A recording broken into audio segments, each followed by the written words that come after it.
आज चैत 26 गते हामी यता याङबाको यात्रामा छौँ।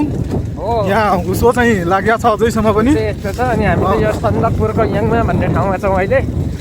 अनि गुरुजी चाहिँ म छु अहिले।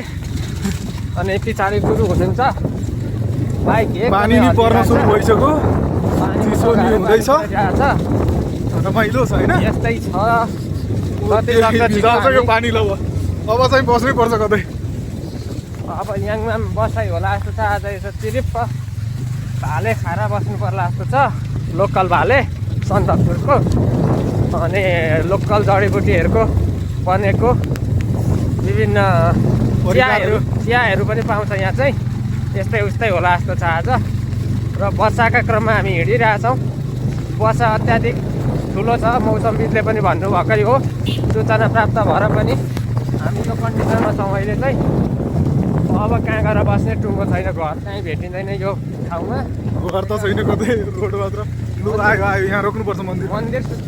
मन्दिर भेटियो, शिवालय भेटिएछ। यहीँ बस्नु पर्यो एकछिन। लु लु लु लु लु गुरुहरू यता नि हुनुहुन्छ। अब मन्दिरमा बस्नै पर्यो होइन।